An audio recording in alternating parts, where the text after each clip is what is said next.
लक्ष्मी नारायण नारायण नारायण लक्ष्मी नारायण नारायण नारायण श्रीमन नारायण नारायण नारायण श्रीमन नारायण नारायण बोली भास्कर भगवान श्री रामानुजाचार्य स्वामी महाराज की हरिओम शांति शांति शांति।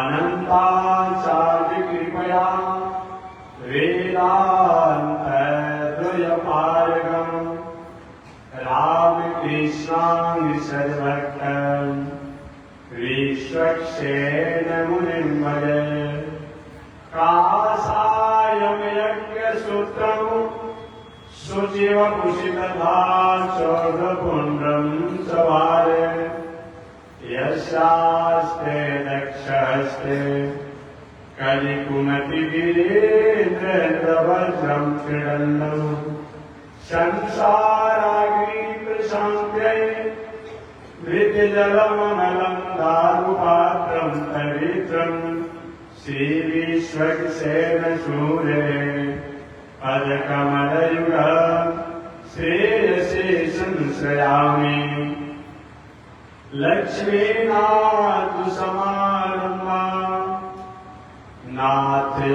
नाथयामुनिमध्यमा अस्मदाचार्यपर्यन्तां वन्दे गुरो परम्परा नारायणाय विद्महे वासुदेवाय धीमहि तन्नो विष्णु प्रचोदयात् महालक्ष्म्यै च विद्महे विष्णुपत्न्यै च धीमहि तन्नो लक्ष्मी प्रचोदयात् तन्नो लक्ष्मी प्रचोदयात्। परमाराध्य श्री लक्ष्मी नारायण भगवान नित्य वंदनीय पूज्य गुरुदेव श्री त्रिगंडी स्वामी जी महाराज के जुगल चरणों में कोटिशः नमन। भगवत भागवत आचार्य कैंकड़ी पारायण महानुभाव हैदरनगर पलामू झारखंड की पावन भूमि से चल करके आए हुए झारखंड पीठाधीश्वर जगत गुरु रामानुजाचार्य स्वामी गोविंदाचार्य महाराज द्वारा आपका भाषण कर रहे थे। पावन भूमि पर पावन कथा को निवेदन करते हुए मैं भी आ गया। पावन कथा प्रसंग अंतर्गत पिछले दिन निवेदन किया गया भगवान ने काली दल से काली नाग को वहां से निर्मुक्त किया, अर्थात जो कालियादह काली नाग के विष के प्रभाव से दूषित हो चुका था उस कालियादह को निर्मल किए और काली नाग का जो नियत स्थान है वहां पर उसको सुनिश्चित किया।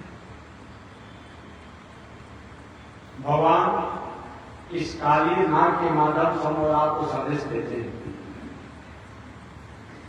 कि जो व्यक्ति का जहां एक मानव हो अधिकार क्षेत्र हो वो करता है तो अच्छा होता है। दूसरे के अधिकार क्षेत्र दूसरे के मानव में कहीं अति आक्रमण करता है तो वो व्यवस्थाएं बिगड़ जाती है।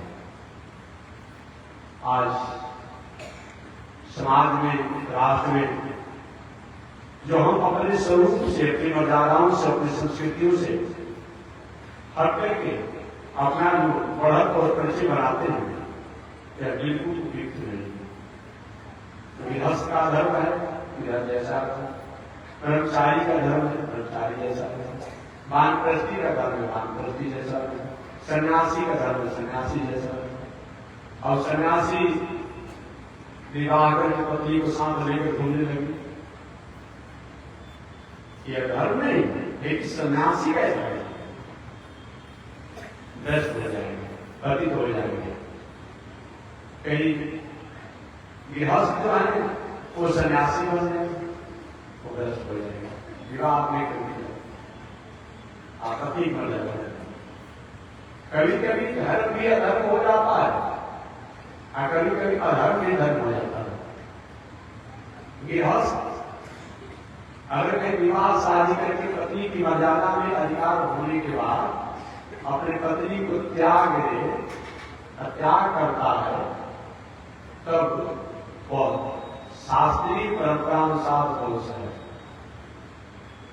अब वही कहीं सन्यासी कहीं विवाह करके कहीं रख ले तो भी उसके लिए दूसरी भाई बहुत सेवा करने में वृद्धावस्था हो गई, सेवा करने वाला कौन, ऐसा समझ करके दूसरे घर पर कर देता है, वो भ्रष्ट हो जाएगा। सब ठीक मानक है। अगर हम अपनी मर्यादा में नहीं रहते तो कोई मतलब नहीं है। रावण बहुत दिनों का दुरादर्श, अपराधी, अत्याचारी, दुस्साहसी और मर्यादाओं से भटके हुए जीवन जीने वाला था। परंतु जब लंकेश रावण द्वारा सन्यासी का वेश बना करके अपहरण का कार्य प्रारंभ किया, यही काम करो। पहले भी अधिक से बालिकाओं को, राजकुमारियों को, स्त्रियों को उसने अपहरण किया था, उनके साथ गलत आचरण के लिए कुचेष्टाएं भी किया था, किसी के साथ उसकी कुचेष्टाएं सफल नहीं हुई थी।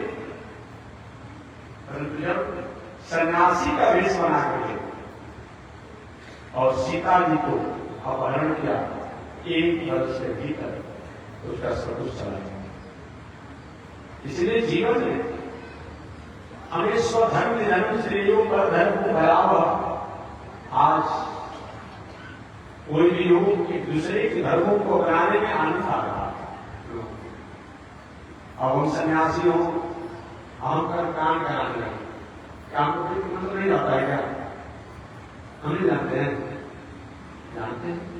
अरे भाई, जग करने वाले मान भाव में ब्राह्मण विद्वान हैं, उनके किताब ही अपने आप हमने संग्रह करके छपाया कि कैसे जग करना चाहिए। काम का मंत्र नहीं बोल सकते जग चलाने, बोल तो देंगे, भले कोई दुनिया नहीं होगी। अब हम कहीं खाएं कितना खर्चा करके आसान बना लिया, हम आसान हो जाते हैं और फिर बिहारी हम ले लेते, मर्यादा से गिर जाएंगे, भटक जाएंगे। जानने के बाद भी हमारा हक नहीं बनता, हमारा अधिकार नहीं बनता है कि जग की आचार्य बनकर के जगशाला में हम कहीं जग कराते हैं। हम संत बनकर के जग करवा सकते हैं, लेकिन स्वयं आचार्य बनकर के हवनीय और हवन नहीं करवा सकते। ऐसा जो करता हो संत, या तो शास्त्र को नहीं मानता है या तो अपने स्वरूप को नहीं मानता। कभी कभी सुनिए, ये जग की आजादी करना कोई पाप नहीं है, ये कोई दोष नहीं है, लेकिन मर्यादा सहन करने के कारण भी एक कुल और धर्म जो है ये भी दोष हो जाता। स्वधर्म धर्म से ऊपर धर्म गया होगा। कालियनाथ ने पूछा भगवान से, प्रभु दुनिया को किसने बनाया? तो भगवान ने कहा हमने बनाया। दुनिया में हम सबको को किसने बनाया? भगवान ने कहा हमने। हम सबको में किसने दिया? भगवान ने कहा हमने दिया। तो कालियनाथ ने कहा, तब प्रभु हमको धर्म क्यों दे रहे हैं?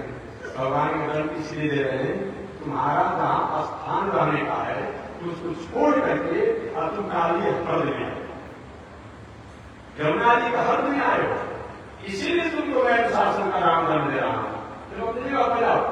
वही भगवान उसको भेज दिया। तो हम और आप में संदेश प्राप्त होता है कि मानव जीवन में सभी कर्म, सभी व्यवहार, सभी आचरण वो धर्म ही वो धर्म होने के बाद भी अधर्म हो जाता है, और कभी कभी अधर्म होने के बाद भी धर्म हो जाता है।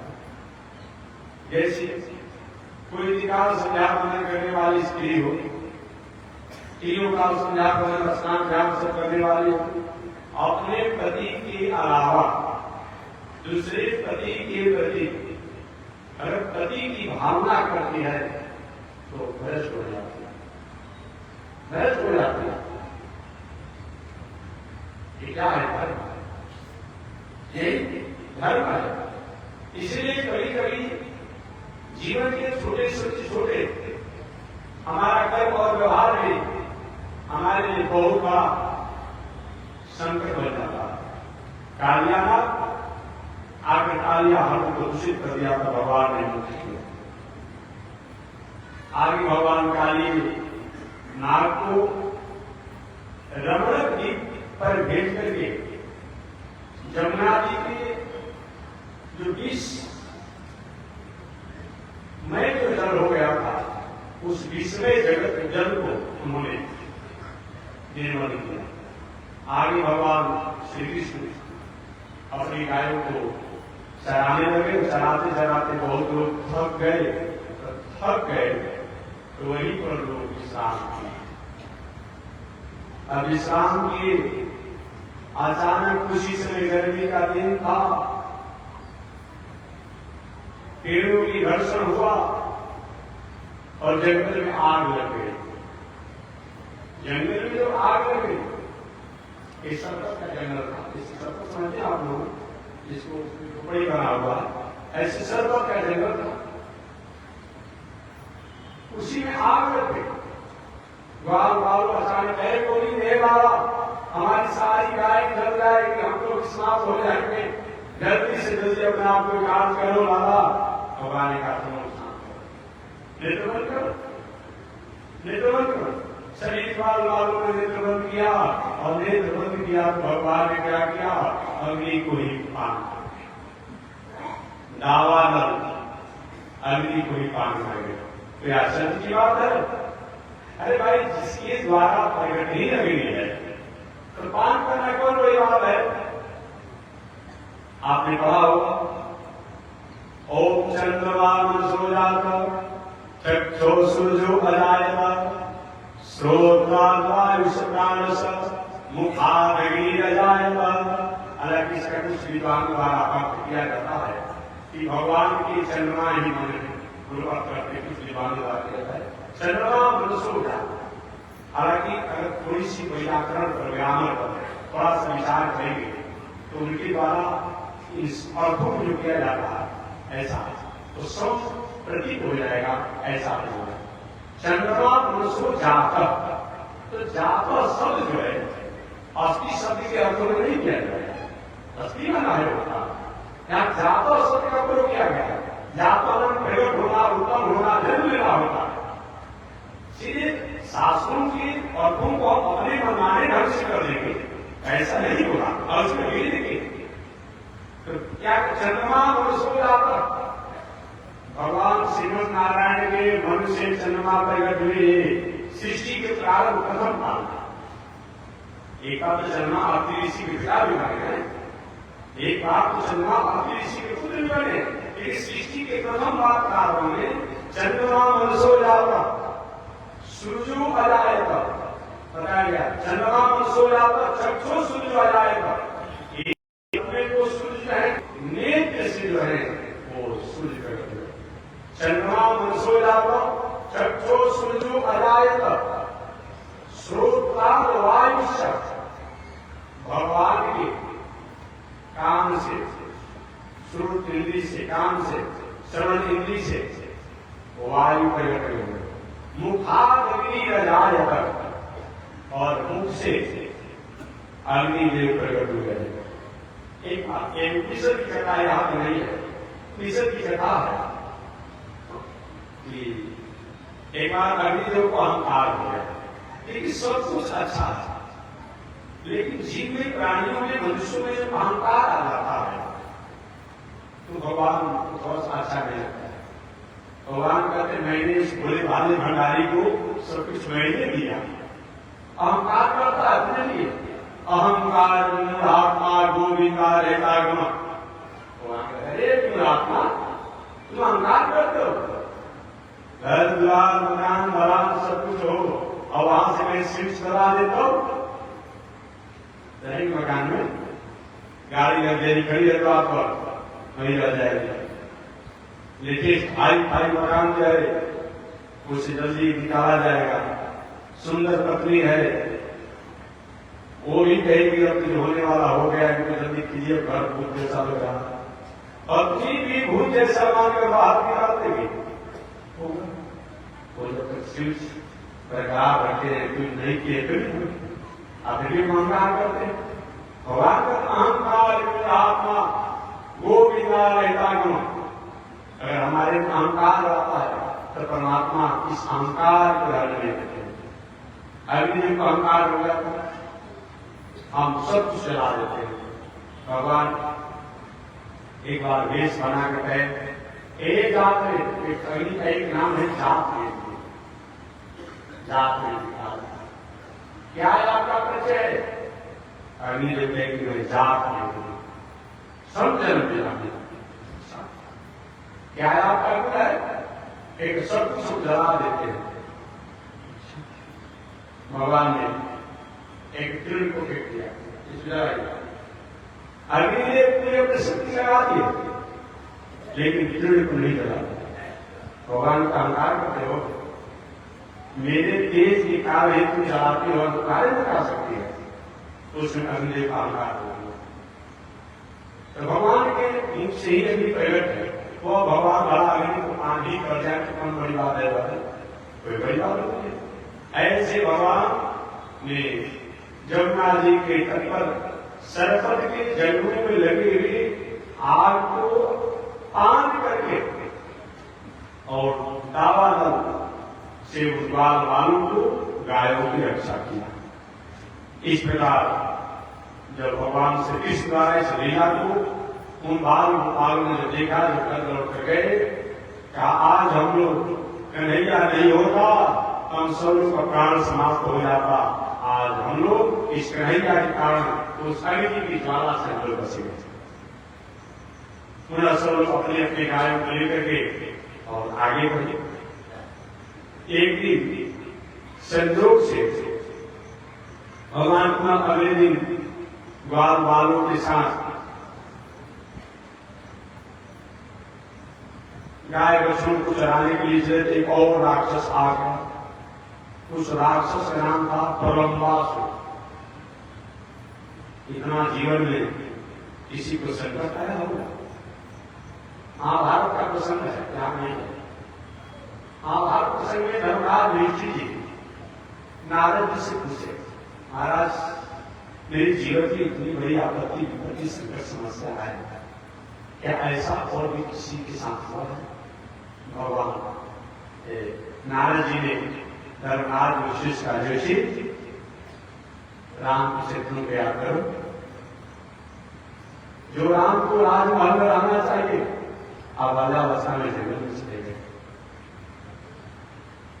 कृष्ण की से तुम क्या करो, जन्म लेते हैं इनको सूत्रकागिरी से अलग जाना पड़ा। इसीलिए मानव जीवन में सुख और दुख जो कुछ भी है हमारे क्रियमान कर्मों का फल है। ऐसा जानकर जैसे सुख में हम मानते हैं कि हमारा हटिया हुआ, जीवन में दुख ही आवे उसको माना जाए हमारा नहीं।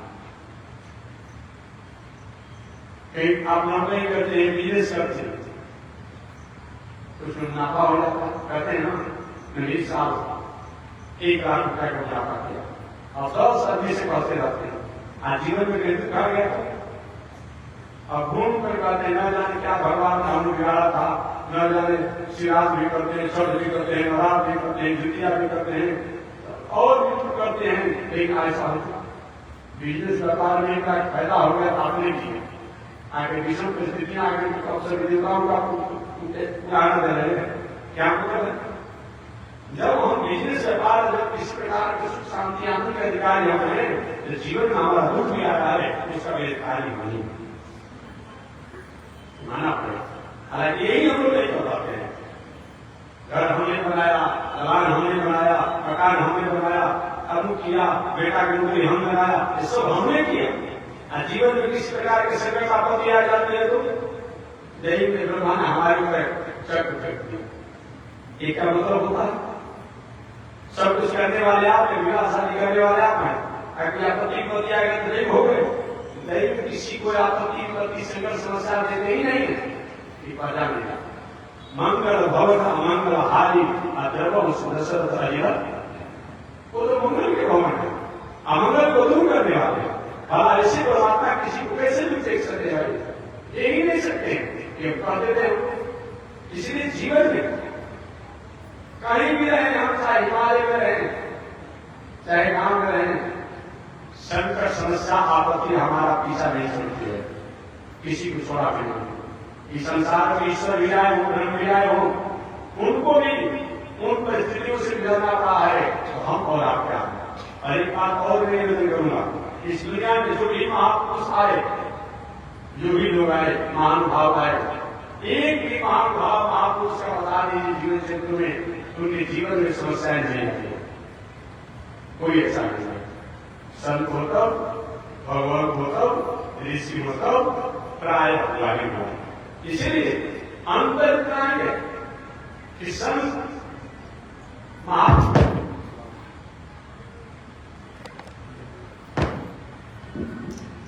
महापुरुष के जीवन में जब आपत्ति विपत्ति आती है तो धैर्य धारण करते हैं। आज सामान्य लोगों के जीवन में अगर आपत्ति विपत्ति आती है तो घबरा जाते हैं, बस इतना ही होता है। क्या शादी में हम लोग को सभी खर्च नहीं होता है, हम लोग को काम नहीं होता है, हम लोग को सही उधर नहीं होता है, हम लोग थकान नहीं होता है, ठीक है, क्यों नहीं होगा?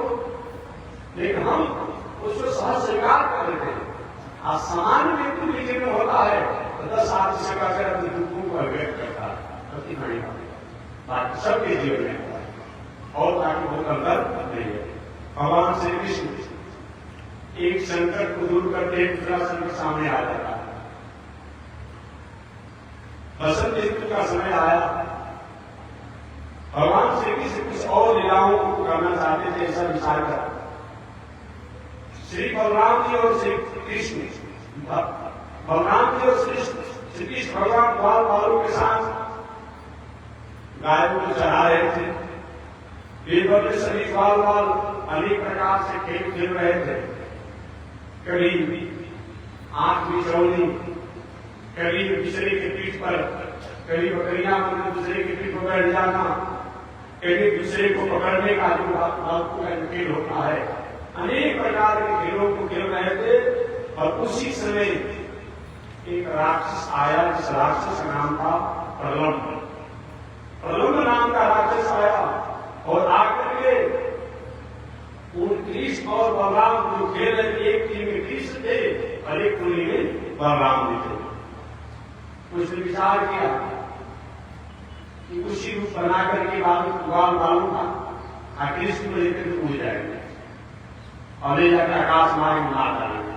अच्छा मौका मिला हुआ, यही विचार करके और उस बाल बालों की लीला में प्रवेश करके और खेल में प्रवेश करके वो अचानक बलराम जी का दल जीत गया, कृष्ण का दल हार गया। जब हार गया तो बलराम जी के दल को सुनित हुआ था और जब हार गया तो हारने के बाद वो हुआ कि भाई कौन किसको पीठ पर बैठाएगा। उसने सब कृष्ण को बैठा करके आकाश मार्ग में होना चाहा। उसने भगवान ने क्या किया, कहेगा और समय में हमें अरे कल माना द्वारा प्रेसिडेंट समय में हो तुमने उसी में छोड़ा, आकाश को नहीं छोड़ा, आकाश को नहीं छोड़ा, दिया नहीं छोड़ा, आगे में छोड़ूंगा। उस परमासुर को भी भगवान ने क्या किया, खेल खेल में उसका भी कल्याण कर दिया। इस प्रकार भगवान ने परमासुर का उद्धार कर दिया। एक परमासुर पूर्व जन्म में कुबेर जी का सेवक था, एक प्रधान सेवक था।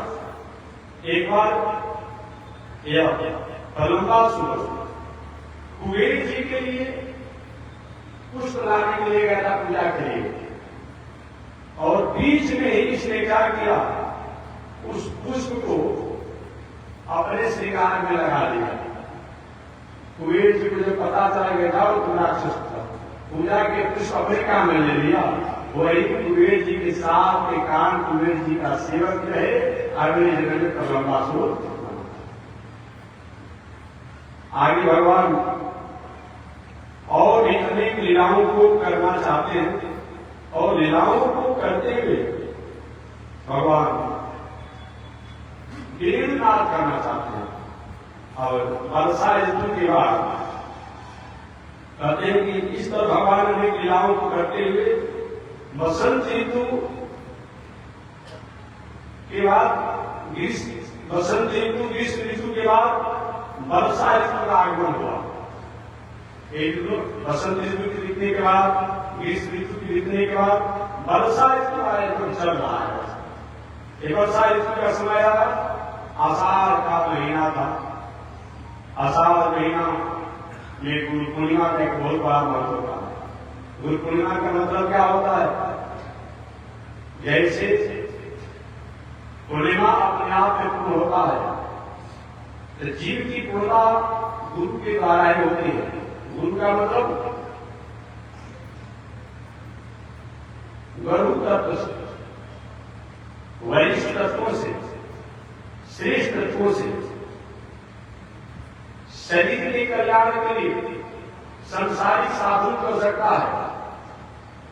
आत्मा के कल्याण के लिए गुरु द्वारा प्राप्त संदेशों से अपना उद्धार करना है। ऐसे जिनके द्वारा तत्वों को प्राप्त करके हम अपनी आत्मा के स्वरूप को समझ सके, आत्मा को परमात्मा से जुड़ने के लिए हम प्रेरणा को प्राप्त करें, ऐसे को ही गुरु कहा जाता है। आषाढ़ पूर्णिमा का समय आया, सभी लोग अपने अपने खेती बाड़ी इत्यादि में प्रकृति ही हरा हो गई। समय बीतते चला गया। समय बीतने के बाद इसमें तो बहुत विस्तार से लिखा गया है कि बरसात के समय में नदियों का जल उसी तरह से होता है जैसे कि चंचल व्यक्ति, लंपट व्यक्ति को कहीं धन प्राप्त हो जाता है, तो प्राप्त होने के बाद वो किसी को समझता नहीं है। ऐसी नदियां जल को प्राप्त करके अपने को झुकाती है, अहंकार में रहती है, परंतु वही समुद्र चाहे कितना भी जल प्राप्त हो उसमें गंभीरता बनी जाती है। अनेक पंछी अपने अपने कर्तव्य को करने में लग जाते हैं। वर्षा कालीन समय जो होता है मानवीय सृष्टि के लिए, प्राणियों के लिए सबसे श्रेष्ठ यह ऋतु बताया गया है। अभी परमात्मा की कृपा से, भगवान की कृपा से वर्षा ऋतु के कारण हम सब लोग आनंदित हैं। वर्षा ऋतु बीतने के बाद शरद ऋतु आ गई, और शरद ऋतु की आगमन में भगवान श्री कृष्ण ने अपने बाल गोपालों के साथ बंसी, वेणु का वादन किया। बंसी बजा, बंसी है क्या चीज? पहले परसों कवि ने बताया था कि स्वभूत भाव शंकर जी बंसी बजे हुए थे। भगवान श्री कृष्ण के हाथ में छड़ी जो था वो ब्रह्मा जी थे, तो श्रींगी जो था वही इंद्र बने थे। ऐसे भगवान ने वेणु वादन किया, बंसी को बजाया। वेणु का मतलब क्या होता है? वेणु का मतलब क्या होता है? वेणु शब्द की व्याख्या हमारे ऋषियों ने, आचार्यों ने किया है कि वेणु ही करें या ब्रह्म शब्द का पूजा करें। इस गीत के द्वारा, इस गायन के द्वारा, जिस आवाज के द्वारा, जिस नाद के द्वारा ब्रह्म तत्वों को पहचाना जाए, ब्रह्म तत्वों को स्वीकार किया जाए, ब्रह्म तत्वों को अपनाया जाए, उसी का नाम क्या है? वेणु की पूजा। भगवान श्री कृष्ण उस शरद ऋतु के पावन अवसर पर वेणु नाद किया, और वेणु नाद किया उस समय जो भी गोपियां हैं सब अपने अपने काम काजों को छोड़ करके और वेणु नाद को सुन करके भगवान के पास आई, और भगवान के पास आई। भगवान का मंगल है, आप लोग आने का क्या कारण है? गोपी ने आपने वेणु बजाया, उस वेणु के नाम पर हम लोग नामों का आपने लिया, और जब आपने मेरे नामों को लिया तो मैं आपके पास आ गई। क्या है, आपने किस लिए आए हो? गोविंद, हम आपके तन्मयता को प्राप्त करना चाहते हूँ, आपके स्वरूप को मैं पहचानना चाहती हूँ, पढ़ना चाहती हूँ। भगवान ने कहा अभी केवल आपको मैं बुलाया, समय जब आएगा उसमें, अभी मैं लीला नहीं करूंगा, लीला के जब समय आएगा उसमें लीला की जाएगी। भगवान गोपियों को समझा बुझा करके और उनको लीला किया। ऐसे बताया गया है आत्मा को परमात्मा में विलय करना, आत्मा को परमात्मा के तत्वों को जनाना, इसी को जो होता है इसी का नाम लीला। लीला का मतलब क्या होता है? लाभयति इति लीला। जिसमें जाने के बाद, जिसमें प्रवेश करने के बाद हम संसार की अवस्थाओं से उठ करके, संसार की व्यवस्थाओं से उठ करके, संसार के तत्वों से उठ करके परमात्मा के तत्व में जाकर के लय हो जाए, विलय हो जाए, उसका नाम क्या है? लीला। भगवान ने कहा एक समय आएगा कि रास लीला होगा, तब मेरे तत्वों को आप जानोगे। रास लीला का मतलब क्या होता है? रास नहीं होता है, आज की भाषा में जो कहते हैं भगवान श्री कृष्ण जब रास कर सकते तो हम कार्य नहीं करेंगे। रास न जानते का होता है रसो वही आनंद। क्या जी? रसो वही आनंद। आनंद को रस कहा जाता है, रस से रास बनता है, अर्थात आनंद की लीला, ब्रह्मानंद की लीला, परमानंद की लीला, ईश्वर की लीला को इन रास लीला के नामों से जाना जाता है। क्या देखेगा? वास्तव भगवान श्री कृष्ण ने जिस समय रास लीला किया है उसमें उनका उम्र अधिक से अधिक 8 वर्ष से 10 वर्ष के बीच का है। आज भी 8 से 10 वर्ष का बालक बालिका है।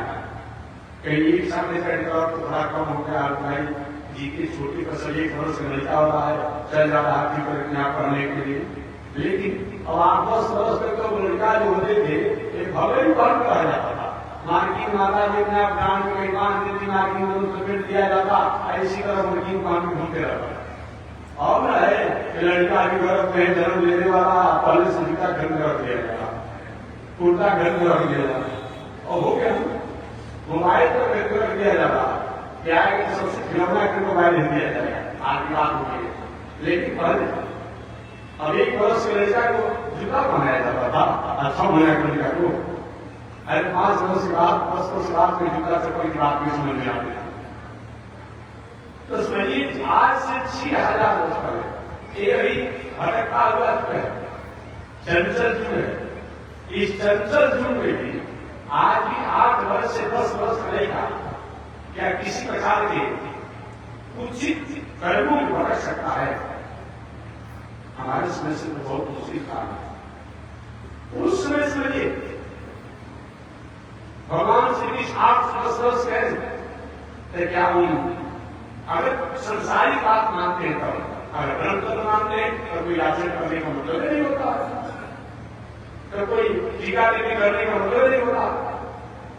अरे भाई आपके पास 1 किलो अनाज है, तो उस 1 किलो अनाज को आप 5 भागों में आप 10 भागों में दीजिए, बेच करके चाहे उसको अपने आप में कोई मीठा खा लीजिए, बाकी कपड़ा खरीद लीजिए, तो आपकी व्यवस्था। तो जब सही में ब्रह्म तत्व की मानते हैं कि गाँव जैसे जस्टिका कमलासना ये सब लोग ऋषि हैं, ऋषि कन्याएं हैं, देवता हैं, सब हैं, तो कोई आपत्ति करने की बात नहीं। और सामान्य अर्थ करते हैं कि कि भगवान श्री कृष्ण लीला किया है कि जिसने किए हैं 8 से 10 वर्ष के अवस्था में किए हैं आचरण के साथ। आज भी किसी कोर्ट में जाकर कोई कहे कि 8 वर्ष से लड़का आप लड़की ने किसी प्रकार के कोई चंचलता को स्वीकार किया है, क्या न्यायालय में कोई केस कानून लागू होगा? क्या उसको किसी प्रकार के उसको बहुत होगा कैसा नहीं करना चाहिए?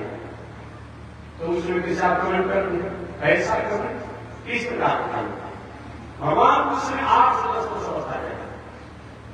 सुखदेव जी कहते हैं वरहातीरम नटवर बको कर्णयो कर्णिकारम विप्रदवास कनक कपिशम वैजयंतीं चमालां रंगां वीरोधर्षया पूरयन् गोपवृन्दे वृन्दारण्यं सपदरमणं प्रविशद गीतकृते। वराहपीडं नटवर बको, ये भगवान श्री कृष्ण ब्रज में प्रवेश कर रहे हैं। वराहपीडं, वरा कहा जाता है मोर के पंख। वराहपीडं, मोर के पंख को वराह कहा जाता है। अपने मन मुकुट, जो मोर के पंख का मुकुट लगाए हुए हैं, भगवान कहते हैं कि मोर के पंखों का मुकुट मैं इसलिए लगाया हूं कि मोर ही एक ऐसा दुनिया में प्राणी है जो कभी भी अपनी पत्नी के साथ भोग नहीं करता, संभोग नहीं करता, किसी प्रकार का विषय वासना में नहीं रहता है। एक दुनिया का एक ऐसा प्राणी हो रहा है, कभी पत्नी के साथ भोग संभोग नहीं करता है। अब आपके मन में प्रश्न होगा, जब भोग नहीं करता है, संभोग नहीं करता है, वासना में फंसता नहीं है, इसका आगे भविष्य का विस्तार कैसे होता है?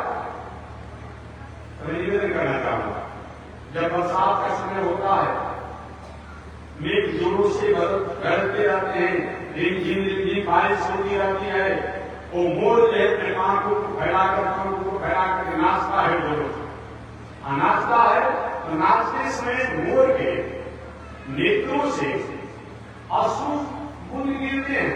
अश्रु बूंद जो है उससे आग को आता है निकलकर के भीतर से, और मोरनी उसी को चुम लेती है, पी जाती है, और उसी से अगर बहुत हो जाता है। भगवान कहते हैं जो ब्रह्मचारी है उन्हें मस्त पर हरे का अधिकारी होता है।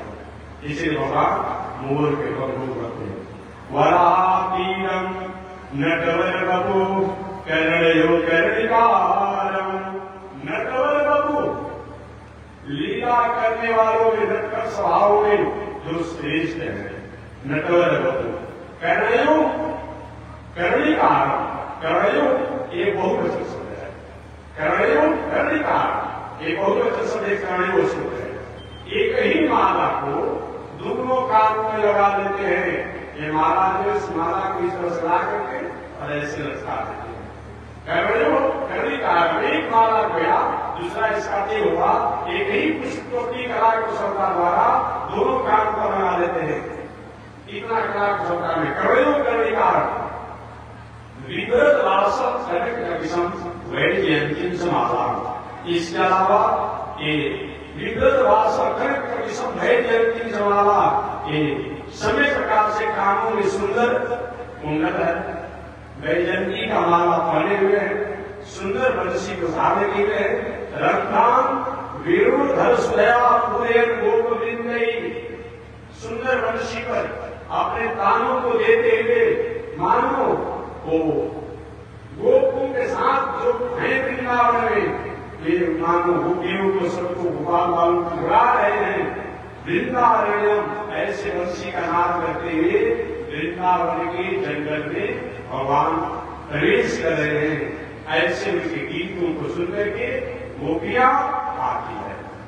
भगवान इस प्रकार बंसी का वादन किया, और बंसी का वादन करने का मतलब आगे जब गोपियां आई तो गोपियां आने के बाद गोपियों के भगवान ने कहा, देवियां पहले तुम मेरे स्वरूप को जानो, और मेरे स्वरूप को जानने के बाद तब मैं तुम्हारी अरमान इच्छाओं को पूरा करूंगा। वही गोपियां भगवान के पास ही भगवान का जागृत करो।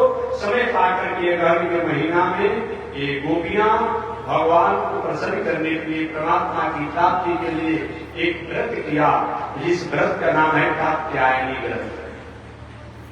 आज ये कात्यायनी व्रत को जो व्यक्ति विदेश में, व्यापार में, नौकरी में परेशानियों को उठा रहे हो,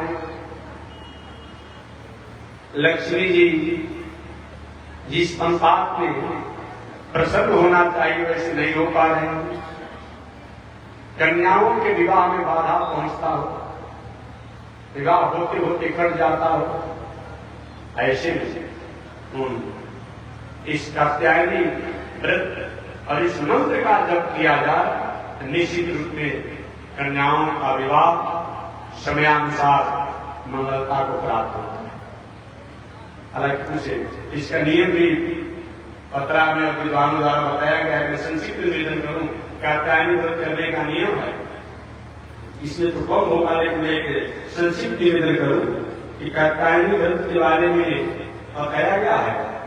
जहां संक्षिप्त होगा लेकिन आप पढ़ लेंगे, पत्रा में लिखा रहता है कि ब्रह्मचर्य से रह करके जिन कन्याओं को विवाह में झंझट होता हो, या तो उसकी माता जी या तो सब कन्या, अगर कन्या करे तो अच्छा, ब्रह्मचर्य से रह करके माने पूर्ण शास्त्रिक ब्रह्मचर्य से रह करके इस व्रत को करना चाहिए। सूर्योदय से 1.5 घंटा पहले ब्रह्म मुहूर्त में जग करके और भली भांति बालू का, फोटो का जो मूर्ति हो या भगवती का कोई मंदिर हो, और नहीं तो अपने घर में एक फोटो रख करके पीला कपड़ा पहन करके, इसमें कम है अन्य शास्त्रों का, पीला कपड़ा पहन करके सरसों के तेल का दिया जला करके, शुद्ध सरसों का, केला के पत्ता के आसन पर बैठ करके इस कात्यायनी मंत्र का जप करना चाहिए।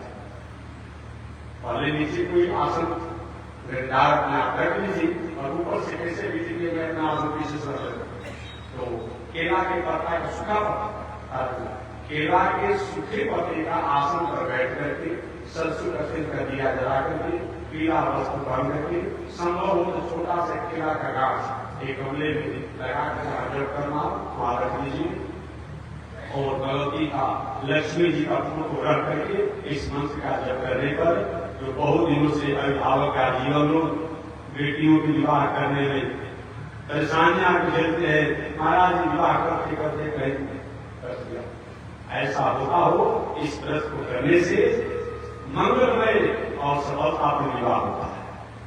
उन्हें एक बार जाकर सरसों का केले का दिया जला करके, सूखे केले के पत्ता के आसन पर बैठ करके, पीला कपड़ा पहन करके, केला का एक छोटा सा पीस, एक हाथ का हो, 1.5 फीट का हो, एक उस जहां करना हो वही कर करके, जहां घर में करना हो, आंगन में करना हो, जहां करना हो, और इस मंत्र का जप किया जाए तो निश्चित रूप में मंगल में होता है। लक्ष्मी जी का भगवान का वंशीनाथ को सुने के बाद गोपियों के मन में था कि कृष्ण ही मेरे स्वामी हो, कृष्ण ही मेरे पति हो। ये विचार करके, भावना करके एक बताया गया यहाँ पर, इस मंत्र को जप करने से कोई कोई वस्तु भी अपने आप में कहीं न कहीं पता होने के मान हो जाती है, या अच्छी कुछ खानदान में कन्याओं का विवाह भी हो सकता है। अगर कन्याएं करने में सफल नहीं हो तो कन्या की माता करे, माता सक्षम नहीं हो तो पिताजी करे, पिता सक्षम नहीं हो तो भाई करे, भाई सक्षम नहीं हो तो और कोई विद्वान के द्वारा कराएं। लेकिन सबसे अच्छा है कि जिसका विवाह में झंझट हो रहा है वो अगर करेगा तो बहुत अच्छा है। मंत्र का कात्यायनी महामाये महायोगी कलेश्वरे नंद गोप सुतम देवे मे कुरुते नमः। हे कात्यायनी देवी, आप महामाया हैं, महायोगी दिशरी आप हैं। नंद गोप सुतम देवी दुनिया में किया था, आप उन नंद को आनंद देने वाले श्री कृष्ण जो है, उन प्रभु श्री कृष्ण की प्रसन्नता अनुसार हमें सुंदर पति की प्राप्ति हो, इसलिए वे आपको जप कर रहे हैं। एक बात तय करता, अगर किसी अनुष्ठान के रूप में आप कोई जप करते हैं तो बताया गया है कि आसन जरूर कुछ लोग की बीमारी को रखिए और जप करने के बाद थोड़ा सा जल गिरा करके तिलक कर लीजिए। जल अगर नहीं हो तो कम से कम जहां बैठे वहां के धूल कोई थोड़ा सा तिलक करना चाहिए। पूजा जब हम करते हैं और उसका फल मिलता है इंद्र को, इसलिए संकल्पित कोई पूजा पाठ करते हैं तो जल गिराकर थोड़ा सा जप करने से पहले संकल्प करना चाहिए, भगवान को प्रसन्नता के लिए, लक्ष्मी की प्रसन्नता के लिए, नारायण की प्रसन्नता के लिए करके अंत में अपना जप हो जाए। जप होने के बाद जल थोड़ा सा आसन के नीचे गिरा करके और तिलक करना चाहिए। तब वहां ऐसा है तो बोलते महाराज कितना दान करना चाहिए। अरे ऐसे खेती का कार्य होता है ना, तो कम से कम 108 बार कीजिए, 1000 बार कीजिए और नहीं कुछ तो 25 बार कीजिए, लेकिन रोज निश्चित रूप में भगवान की कृपा होती है। इसी मंत्रों को एक गोपिया जब करते हुए कात्यायनी व्रत को अगहन के महीना में किया। व्रत तो इन लोग का अच्छा था, व्रत बहुत सुंदर था, लेकिन इस व्रत में इन गोपियों द्वारा, इन गोप व्रतवनिताओं द्वारा एक गलती हो गई। प्रातःकाल जगती थी, जग करके सुंदर जमुना जी का कहा गया है कि वस्त्रा अभाव में स्नान करने से जल के देवता नाराज होते हैं। अगर ऐसा नहीं होना चाहिए, ऐसा नहीं होना चाहिए। ठीक है, कुछ ऐसे संत महात्मा लोग हैं, कड़सरी हैं, नगरीसरी हैं, भाई को उनका करना व्रत त्रिगुरु को ही चाहिए। ऐसे जो कड़सरी हो, नगरीसरी हो, नगरीसरी लोग समझते हैं आपको, जो नंगे रहते हो। कभी कभी आप रास्ते में आप लोग गए जिस रास्ते पर, कभी कभी जैन धर्म के लोग 2 प्रकार का जैन धर्म है, एक श्वेतांबर होता है, एक दिगंबर होता है। तो श्वेतांबर जो होता है पूरे शरीर पर सफेद वस्त्र बना रहता है, मुंह पर सफेद पट्टी होती है। एक दिगंबर होता है, पूरा शरीर अपने आप का माना है कि आकाश जो है वही हमारा अंबर है। दिगंबर, दिगंबर, दिगंबर कोई दिगंबर मानते अपने आप में। आकाश है, प्रकृति जो है मेरा वस्त्र है, ये मान को बिना वस्त्र के रहते हैं। एक दिन चल जाए नहीं तक लागू होगा, वो सबके साथ लागू नहीं होगा, सबके साथ लागू नहीं होगा। फिर भी बताया गया शास्त्रों में वैसे भी जो व्रत वाले हो उनको भी कम से कम केला का बर्गर पहनना चाहिए, किसी तरह का छाल पहनना चाहिए। बहुत प्रसन्न महात्मा होता है कुछ नहीं, लोहा के, सोना के, चांदी का बना किसी तरह पहन लेते हैं। देखिए मैं कहीं में आप लोग आप जाएंगे तो ऐसे भी सब तो होते हैं, लेकिन ऐसे निर्वस्त्र नहीं रहना चाहिए। सन्यासी को सबसे कम वस्त्र पहनने के लिए बताया गया है। सन्यासी का 2 प्रकार का परिवेश बताया गया है वस्त्र के बारे में। एक तो बताया गया है जानु उद्धव अधर्माही एकम वस्त्र धारे, ये सन्यासी के लिए क्या चीज, जानु उद्धव अधर्माही एकम वस्त्र धारे, नाभि से नीचे और ठेहुना से ऊपर एक वस्त्र, लंगोटी के भीतर नहीं चाहिए, लंगोटी के अलावा एक वस्त्र पहन करके सन्यासी को रहना चाहिए। एक विचार है। दूसरा विचार है कासायम पर कौशिक गात्रम, बताया गया है कि शरीर की अनुकूलता, प्रकृति की अनुकूलता, समाज की अनुकूलता को देखते हुए पूरे शरीर जो है कासाय यानी गेरुआ वस्त्र से ढका रहना चाहिए। दोनों अपने आप शास्त्र में बताया गया है। इस तरीके से इन गोपियों द्वारा पूजा पाठ किया जा रहा था, एक तो अच्छी बात है, लेकिन गोपियां वस्त्राभाव होकर के नग्न होकर के और स्नान कर रहे थे। समय बीते चला गया। अचानक भगवान को यह सूचना मिली कि गोपियों द्वारा अब उसने भी बहुत अवस्था क्यों का भी नहीं था, ये भी जान लेगा। कोई 8 वर्ष से 10 वर्ष की अवस्था में, कोई 6 वर्ष से, कोई 8 वर्ष से, कोई 10 वर्ष से। कृष्ण भी 8 वर्ष से 10 वर्ष के भीतर के पास में मिलेगा।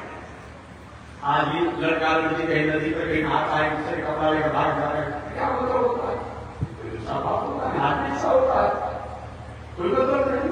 और उसमें लिया गया कि स्नान करती थी, भगवान ने कही बहुत बड़ा बात हुआ, गोपियों का व्रत तो अच्छा था, पीर का व्रत जो है अधूरा हो जाएगा, व्रत सफल नहीं होगा, मंगल करने वाला नहीं होगा।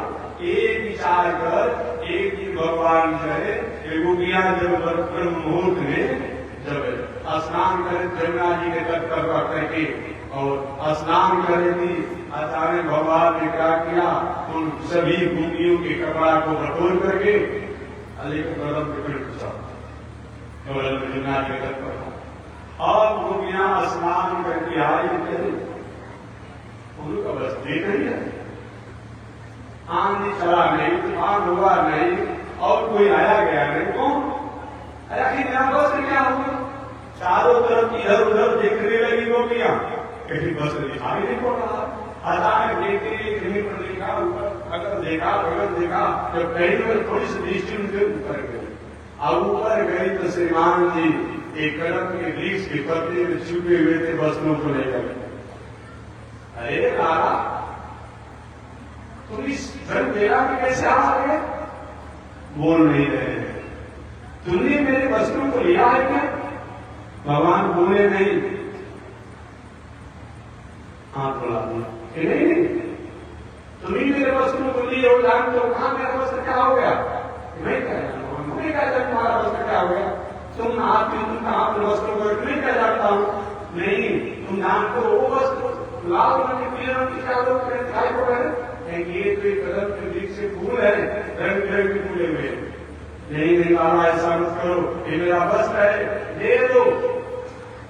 भगवान के नहीं देंगे, नहीं देंगे। क्यों नहीं दोगे?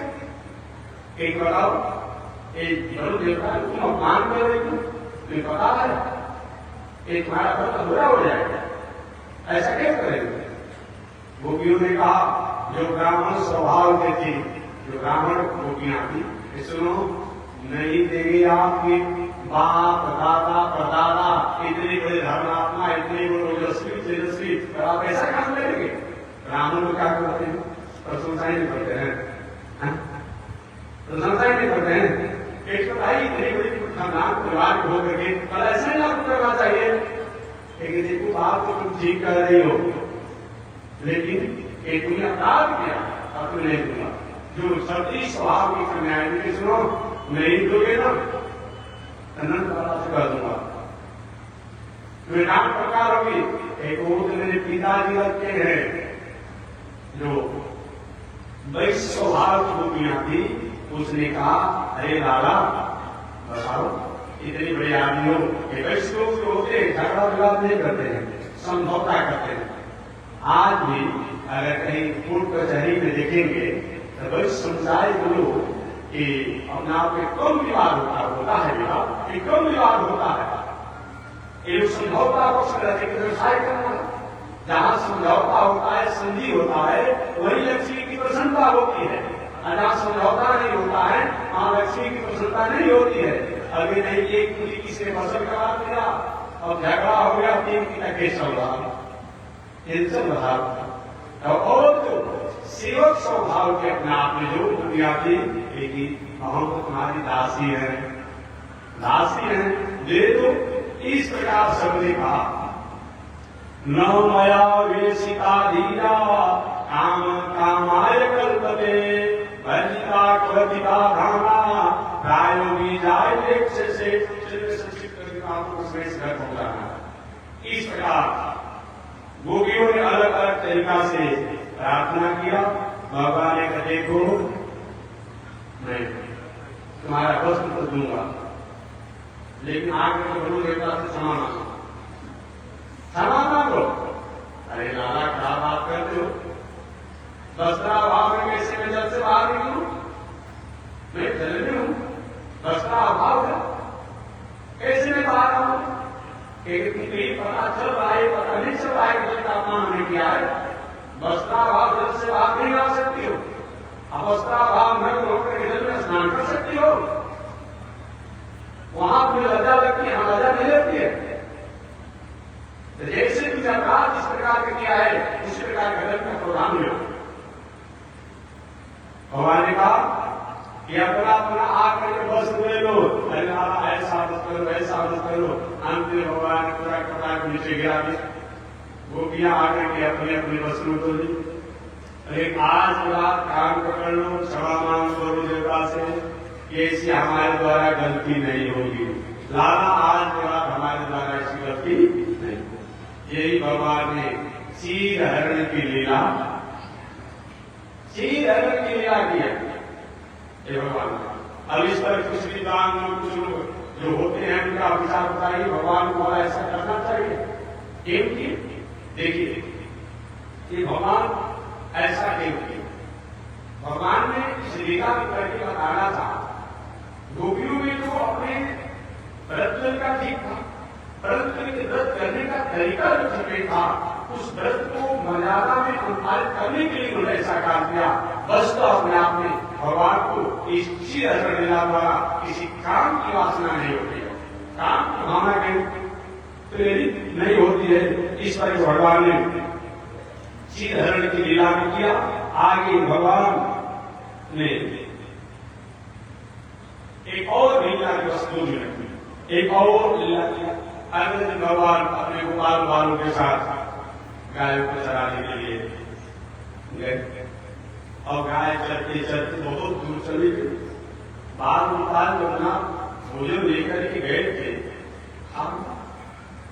बहुत चलने के कारण भूख लगा हुआ था। गोपाल बाल में गए डाला, हम लोग घर लौट नहीं सकते, बहुत आगे बढ़ चुके, भूख लगा हुआ है, भोजन व्यवस्था करो।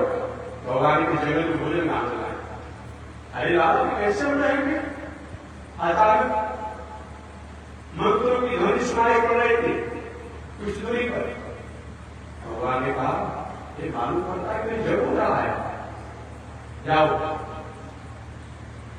जग हो रहा है, वहां जाकर जो जग करने वाले कराने वाले हैं उन जग पत्नियों के यहाँ जाना और जाकर कहना कि बलराम जी श्री कृष्ण आए हैं, भूख लगी है, भोजन मांगे है दीजिए। सभी बाल गोपाल गए तो जाकर हो रहा था और जाकर कहे हे भूमि देवा श्रुतो कृष्णास्या देश कार्य। हे भूमि देवा, हे ब्राह्मण देवता, मेरी बात को सुनिए। कृष्ण और बलराम जो है जंगल में आए हुए गाय चरा रहे हैं, उन्होंने हमें भेजा है, भूख लगी है, हमें भोजन दे दीजिए। ब्राह्मण नाराज तो भाई को ब्राह्मण देता होगा, उनको भाई हमारे महात्मा जी कहते हैं। देखिए जो सही में जन्मनिका वाला ब्राह्मण जो होता है, सही में जो सही में जन्मनिका करता होगा, वो हजारों में एक को जो होगा दान दक्षिणा देने की प्रवृत्ति उसकी होगी। अन्यथा रोज पूजा पाठ कराएंगे निर्माण क्या, आपको साढ़े साथी है, तो शनिचर है, राहु है, केतु है, कपूर है, माने अगर 365 दिन का 365 दिन और चढ़ा देंगे। उनसे पूछा कि महाराज जी आप पूजा पाठ कराते हैं, आपको योगा चढ़ता है कि नहीं चढ़ता? आपको पूजा किसी करना चाहिए कि नहीं करना चाहिए? आपको महान पूजा करना चाहिए कि नहीं करना चाहिए? आपको सत्तर कथा कहना चाहिए कि नहीं करना चाहिए? अपने लिए कुछ नहीं करेंगे, आप दूसरे को सत्तर कथा किसी महान पूजा कराते हैं। भाई भोज कराते तो उसके प्रायश्चित करना पड़ेगा ना। इसीलिए जितने ब्राह्मण होते हैं, ब्राह्मण प्रीति में क्यों आते हैं, तब तो उनको चाहिए कि उससे 10% दान करें जो लिखा, नहीं तो उसे बेईमान का, शैतान का, पापी का, कुकर्मी का, व्यभिचारी का, अधर्मी का, हिंसा का, मर्डर का, अपराधी का भैया मिलता है, पूजा करते आते तो ठीक है आप अच्छे ब्राह्मण हैं, लेकिन उसके द्वारा जो अपराध होता है तो आपको उसके धन संपत्ति दिया जो लिया उसका पाप आपके कपार पर लगेगा और उसके चलते आपको सब राशि को भोगना पड़ेगा। अतः 10% नहीं 5% जरूर ब्राह्मण देवताओं को दान दक्षिणा करना चाहिए, लेकिन ऐसा होता नहीं है। देख लेंगे कि कौन कौन ब्राह्मण होता है जिसमें क्या करने वाले अपने घर में सत्य कथा खवाते हैं, कौन कौन का अभिषेक कराते हैं अपने घर के लिए, कौन कौन महान पूजा विधि कराते हैं। कोई भी ऐसा होगा जिसमें गवा पड़ने जो कराता हो, कोई भी ऐसा होगा। और ये ब्राह्मण देवता सब जग में आजाद है। और जब बाल गोपालों ने मांगा, हे भूमि देवा, हे ब्राह्मण देवता, श्री नंदनंदन श्री कृष्ण भगवान गाय को चराते हुए आए हैं, हम लोग भूख से व्याकुल हैं, वो नंदनंदन श्री कृष्ण हमको भेजा है, हम लोग भूख शांत करने के लिए भोजन दीजिए। ब्राह्मण देवता मंत्र बोल रहे ना, शस्त्र श्रीकापुर का शस्त्राक्ष शस्त्रपात मंत्र बोल रहे थे, स्वाहा स्वाहा स्वाहा कर रहे थे और सूची भुना कहे थे। और क्या किया ब्राह्मण देवताओं ने, आग जो लकड़ी थी ना काटनो, अग्नि में जल जल के हम लोग मंत्र बोल रहे हैं, परिश्रम करें, अपना और सीधा सा भोजन हो जाने की भाग्य में जाते हो, अग्नि को लकड़ी से बड़ा सुधार करेंगे। बोला ही तक नहीं, बोला तक नहीं, इशारा किया अपने आप में, चली बाल गोपाल चले गए लौट के। भगवान ने क्या कहा, भोजन मिला, गोपाल को भोजन का मिला, कुछ नहीं मिला, सूखे हाथ लौट आ गया। अरे कैसे सूखे हाथ से? अरे महाराज जहां आपने लिया कि ब्राह्मण ने देने की बात तो छोड़ दिए, बाणी से बोला तक नहीं और मांगने पर अपना को इशारा किया, जाते नहीं जाते हो। भगवान कहे भोले भाले आदमी उन ब्राह्मणों के पास है ही क्या कितने गए, उनकी पत्नियों के पास जाना चाहिए। जब मैं उनसे कहूंगा वही पुनः भगवान ने क्या किया, वही ब्राह्मण पत्नियों के पास गए और जाकर कहे कि भगवान श्री कृष्ण जंगल में गाय चरा रहे हैं, हम लोग भूखे हैं, उनके आदेश ले आए हैं भोजन की। और उन ब्राह्मण की पत्नियों ने अनेक प्रकार के पकवान बना करके खाते। ऐसे बोले हम लेकर चलूंगा भगवान को खिलाने के लिए। सभी ब्राह्मण पत्नियां जो है अपना प्रतिपालन की अपने अपने हाथ में सजा करके पकवान और करके जंगल में चल दिया। ब्राह्मण बताइए क्या हो गया, इधर हम जंगल में फंसे हुए हैं, हमारी पत्नियां बिना पुष्प सजा रही। अब एक सारा संकट बैठे हैं ना, और इशारा करते हूँ कहाँ जा रहे हो, पूरी करती है, आप जो करते हैं उसको कहिए, हम तो जा मिला देंगे। कौन सा मंत्र दे दिया बाल गोपालों ने? और क्या हुआ, और पत्नियां जो चली गई और भगवान ने उन बाल गोपालों को सुंदर पकवान खिलाया पिलाया और अंत में जब जाने लगी तो जाते समय महाराज जाएंगे, पति जी नहीं रखेंगे तो क्या होगा, बिना आज्ञा के आ गई हूँ, भगवान ने कहा हमारा हो जाता है, सारा दुनिया उसी का हो जाता है। और गई पुनः गई और ब्राह्मणों का ज्ञान मिल गई, हम कितना भागी है, दुर्भागी है, स्वयं परमात्मा इसके साथ लीला करने के लिए नंदनंदन देव निर्माण करा है, लेकिन अपने पांडित्य के कारण, अपने पिता कारण उनके भी महत्व को नहीं समझ पाए। इतनी भाग्यशाली हो, पूर्व जन्म का तुम्हारा कितना सुखित रहे, सब पत्नी को धन्यवाद दिया। इस प्रकार भगवान ने उन ब्राह्मण पत्नियों द्वारा सत्कार और सम्मान को प्राप्त करके और आनंद को प्राप्त किए। आगे भगवान ने और भी अनेक प्रकार की लीलाएं की, तो शेष चर्चा अगले दिन। आज इसी के साथ वाणी विराम। एक बार परमात्मा का नाम श्रीमन्नारायण श्रीलक्ष्मी श्रीमन्नारायण नारायण नारायण श्रीमन्नारायण नारायण बोलिए श्री लक्ष्मी नारायण भगवान की हरि ओम। शांति शांति शांति।